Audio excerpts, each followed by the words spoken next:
Good morning. जय श्री स्वामी समर्थ. तर आज आहे बुधवार आणि आज तुळशीचं लग्न पण आहे.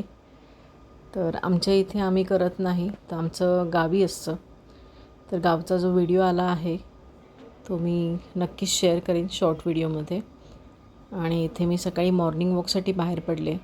सकाळचा मॉर्निंग वॉक मी शक्यतो चुकवत नाही, कारण तो वॉक घेतल्यानंतरच मला दिवसभर बरं वाटतं. नाहीतर मग मला खूप माझी चिडचिड पण होते की सकाळचा वॉक जर झाला नाही तर माझी खूप चिडचिड होते.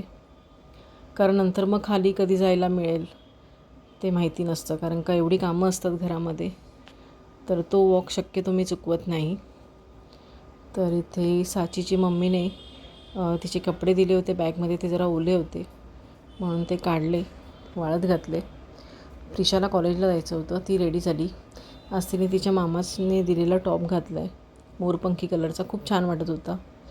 मग साचीचा टिफिन तिला भरवून झाला. सगळ्या गोष्टी सांगत तिला टिफिन भरवायला लागतो, पण मी शक्यतो टी व्ही तिला लावत नाही तिला भरवत असताना.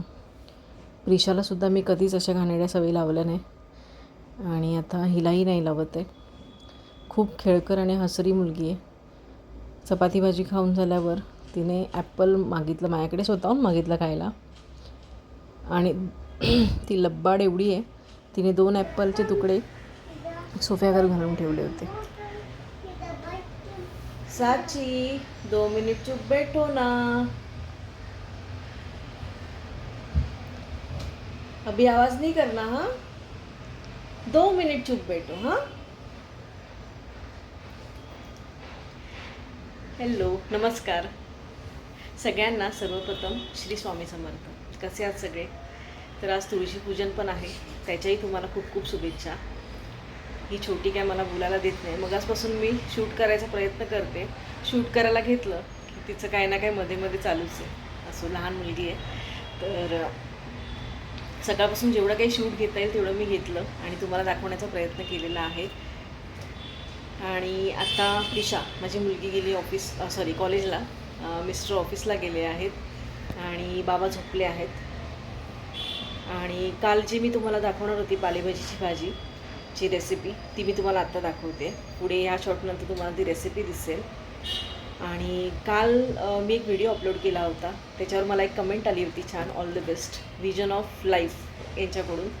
तर त्याच्यासाठी त्यांचे खूप खूप आभार, कारण का त्या एका कमेंटमुळे मी असा व्हिडिओ बनवण्यासाठी मला प्रोत्साहन मिळालं आहे. तर त्यांचे खरंच खूप खूप आभार. अशीच मला साथ द्या.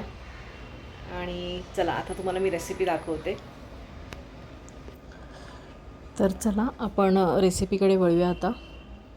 इथे मी हिरवी पालेभाजी घेतली आहे. तर काही नाही, अगदी सोपी रेसिपी आहे. आमच्या कोकणामध्ये अशीच पालेभाजी करतात. तीच रेसिपी मी आज तुमच्यावर शेअर करते. तर इथे मी 1 चमचा तेल घेतलं आहे, लसूण ठेचून घेतलं आहे. तो छान खरपूस झाला, थोडासा कलर चेंज झाला की त्याच्यामध्ये हिरवी मिरची, इथे मी कमी तिखटवाली मिरची घेतली आहे. अर्धा कांदा बारीक चिरून घेतला आहे. तो नरम पडला की नंतर मग आपण ह्यामध्ये पालेभाजी घालून घेणार आहोत. थोडी थोडी करून घालणार आहे मी, कारण का मी पॅन छोटा घेतला आहे. तर मीठ अगोदर घालायचं नाही. मीठ अगोदर पालेभाजीमध्ये घातलं की एकतर त्याला पाणी सुटतं आणि भाजीचा कलर पण चेंज होतो. भाजी आपण वाफेवर शिजवायची नाही, पालेभाजी नेहमी वाफेवर शिजवायची नसते असं मला माझी आई सांगायची आणि मी त्याच पद्धतीने तुम्हालाही दाखवत आहे. तर अशीच ओपन ठेवून एक 7 ते 8 मिनिटामध्ये ही पालेभाजी व्यवस्थित शिजते. शिजली की ती अशी आळून येते, म्हणजे कमी होते. कमी झाली की नंतर मग ह्याच्यामध्ये आपण ओल्या नारळाचा कीस घालणार आहोत आणि मीठ चवीनुसार.